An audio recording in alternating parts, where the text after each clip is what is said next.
It's November, and in Australia's top end, that means the wet is coming. It's hot, it's really muggy, and I reckon most travellers have already made their way south. But I've barely seen Australia's northwest, and Nat and I have been itching for another road trip. So we're jumping into a motorhome for a 6-week, 4,000 kilometre adventure from Darwin all the way to Perth. We'll be travelling through the Outback and then making our way down the spectacular WA coastline. I'm so excited. I wanted to do this trip for many years. I'm just hoping we can beat the rain.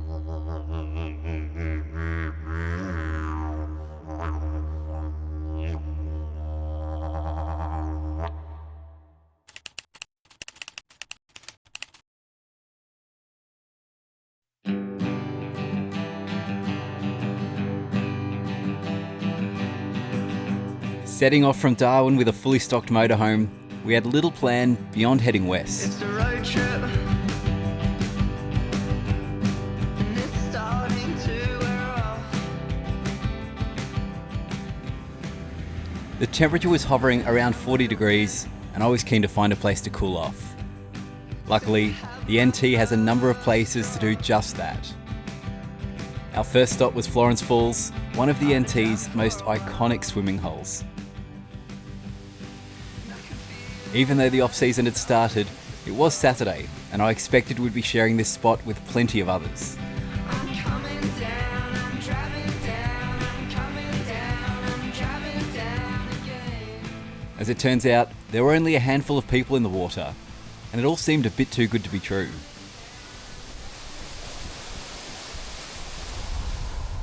But as we moved to another of the park's swimming holes, things soon made a lot more sense. November is the start of the wet season, so we can't be too shocked that we're now getting very wet, and we're in swimming holes, so we were getting wet anyway. But it does come out of nowhere. One minute the sun is shining, it's a cloudless sky, and the next the thunder is rolling in. You can hear cracks of lightning in the distance. It's pretty cool.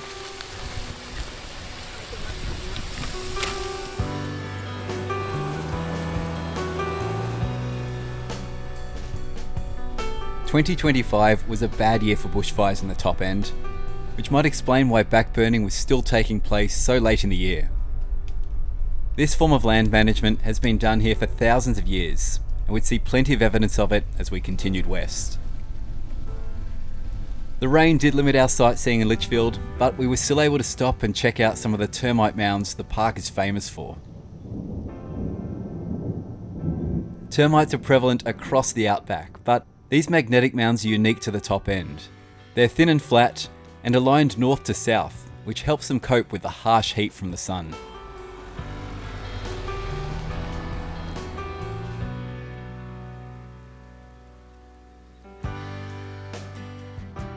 Despite the skies clearing for sunset and a perfect start to the following day, rain was again on the forecast. Perhaps the empty caravan park should have been more of a clue, but we'd just been reminded how quickly the weather in the top end can turn on you at this time of year. With so much ground to cover, we didn't want to risk getting bogged down this early and decided to make a move. Soon after, the skies opened, and for the next 3 hours, rain continued to fall as we drove south. Conditions improved as we passed through Katherine and continued a further 45 minutes to Nitmiluk National Park.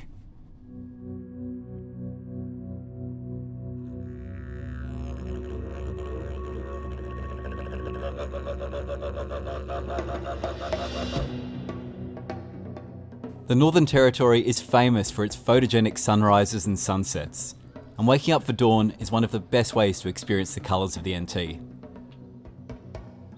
Only a 1.8 kilometre return hike from the National Park campground, you'd be hard pressed to find a better spot to start the day than Barraway Lookout. This area is of great importance to the local Jawoyn people and tied to their creation story, where a rainbow serpent makes its way through these gorges, shaping the country. Even without the creation story, it's easy to see why this would be a sacred place. It is so beautiful, incredibly peaceful, if you discount the parrots, cockatoos, and flies, although I guess flies don't make too much noise. Nitmiluk National Park is jointly managed with the Darwin people, and a number of tours are available through the gorges. With attractive off-season discounts on offer, it was hard to pass up a boat trip. The caravan park was almost empty, so I thought there was a good chance we'd have a boat to ourselves. But apparently, nobody told the Germans it's the off-season, and our boat was near full.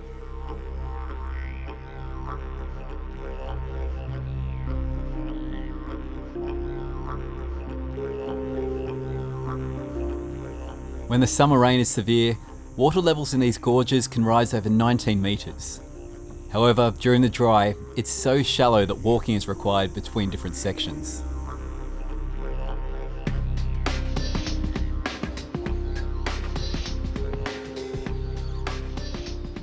I'm told rock art here dates back 40,000 years, and this boat trip provided a different perspective, both with views along the river and the insight from our Indigenous guide. Plenty of saltwater crocodiles there, as well as a lot of the Nitmiluk is known as the land of cicada dreaming, and this is my second visit.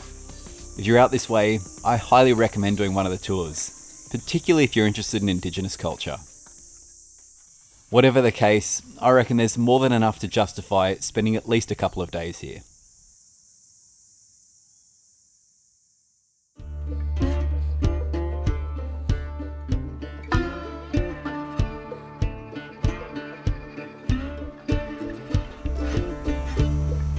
This first leg of the journey, covering the drive west to Broome, passes through some of the most remote parts of Australia, where mobile coverage can be spotty at best. Nat runs a tutoring business and we needed to stay connected. So we invested in a Starlink dish and a lithium battery box. The setup worked a treat, and technology has made life on the road much easier than it once was. But there's no easy solution for supplies in the outback, and roadhouses are essential. We'd stay in a number over the coming weeks, with the first located along the Victoria River.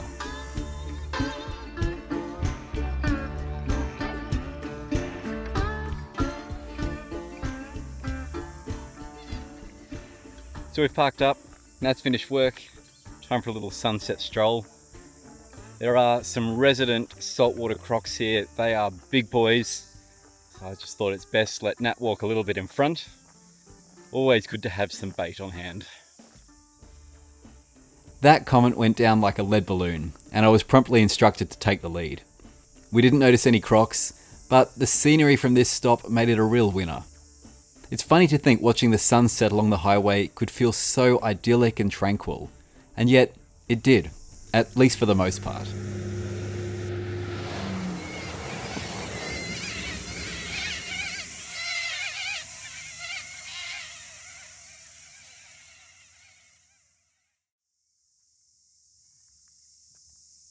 The area that surrounds the roadhouse is Judbarra National Park, the second largest park in the NT behind Kakadu. Most of what we saw was from the highway, but based on that alone, I give it a big thumbs up.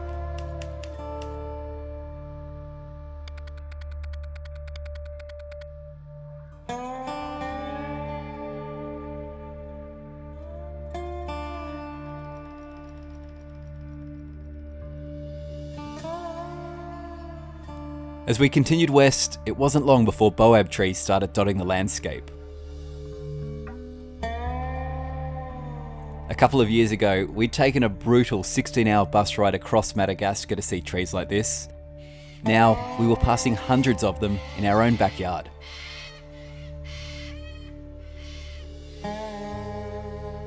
One of the golden rules when travelling the outback is to fill up with fuel whenever you get the chance, and we foolishly ignored it, making our final hours in the Northern Territory slightly anxious. At the WA border, quarantine might have taken away our asparagus, but with the fuel light flashing, I was just relieved to be within 50 kilometres of civilization.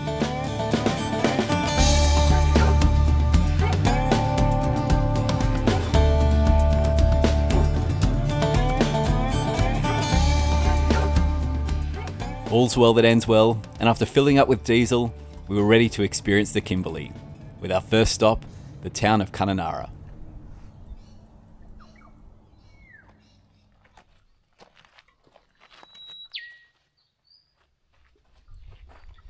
One of the places I've wanted to visit most in Western Australia is the Bungle Bungles. Sadly, we can't do that in this trip for two reasons. The first being that the park is now shut for the wet season. Won't open again until next year. And the second being that we've got a two-wheel drive and you really need a four-wheel drive to explore that park, unless you want to go up in the sky. Luckily, we found a brilliant alternative.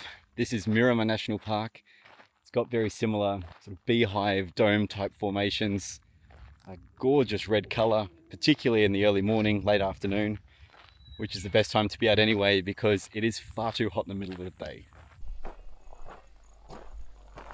Our caravan park backed onto the national park, allowing us to enter on foot and come back for sunrise the next day.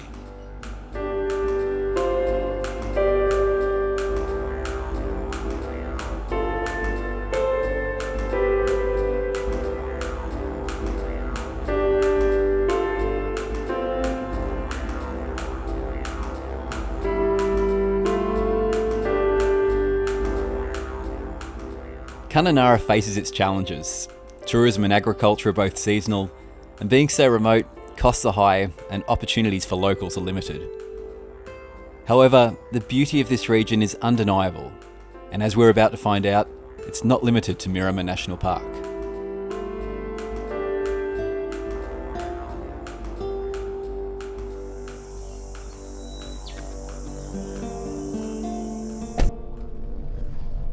Backtracking towards the NT, our next stop was Lake Argyle.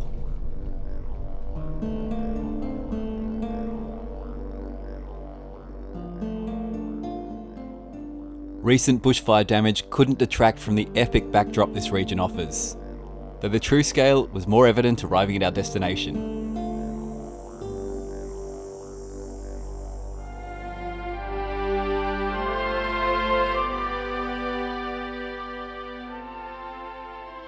Lake Argyle is like an inland sea.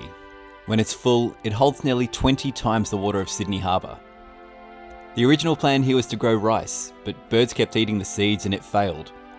Today, it's effectively a massive wildlife sanctuary and one of the most revered stops in the Kimberley.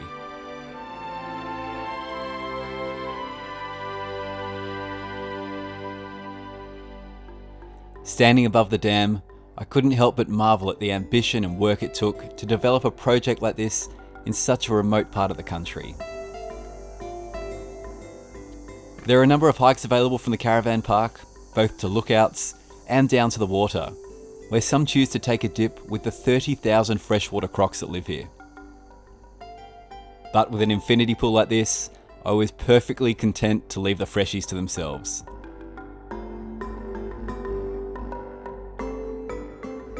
This caravan park was one of several that provided off-season discounts, and I suspect our experience here was a far cry from the crowds you might find during the winter peak.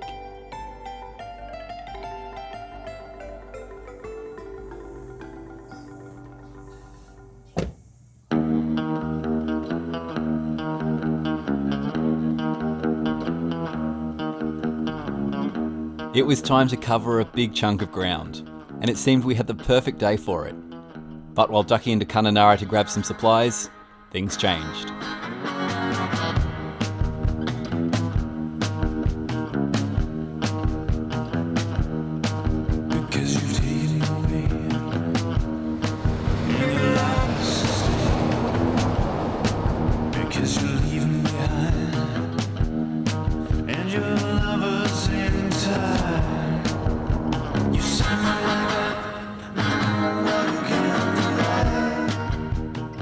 We escaped the worst of it, and after a few hours, found ourselves on the border of Perth National Park.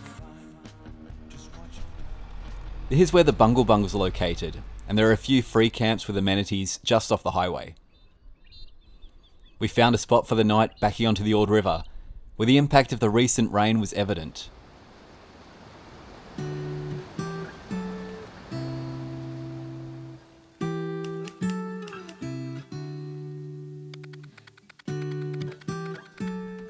After a good night's rest, we continued through the evolving desert landscapes with the intention of making one more overnight stop before Broome.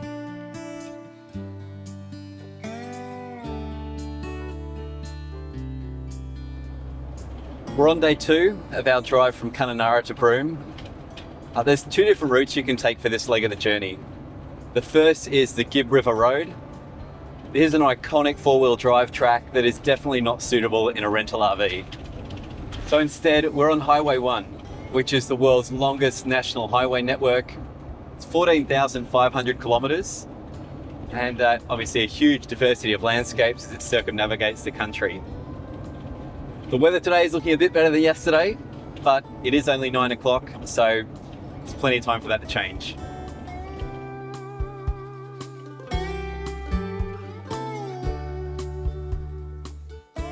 Along this part of the drive, there's a few spots that are worth stopping, but my highlight was Danguu National Park, located along the Matuwarra or Fitzroy River. In my opinion, being able to spontaneously duck into a place like this for lunch is one of the best parts about RV travel. It might not look like much right now, but this is one of Australia's great wild rivers, winding more than 700 kilometres from the Kimberley Plateau all the way to the Indian Ocean. It carved this gorge, and you can find fossils here dating back 350 million years. Time had gotten away from us, and clouds were once again looming. We continued west, hoping to outrun the rain one more time.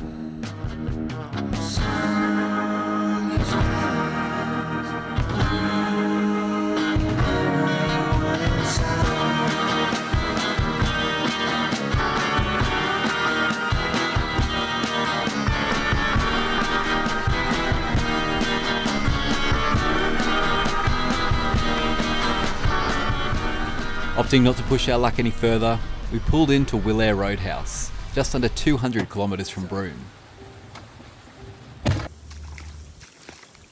After receiving a safety briefing on the evacuation procedure, we continued to our site for the night, hoping that tomorrow would bring better conditions.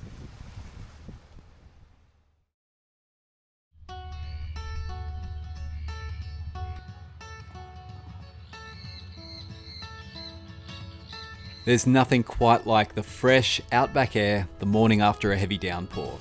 The temperature and humidity briefly drop, the dust temporarily settles, and the stresses of the previous day feel a distant memory.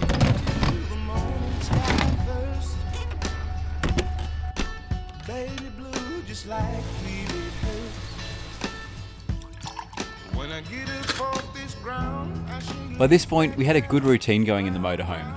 And once the morning's work commitments were out of the way, we set off for the final part of the drive to Broome.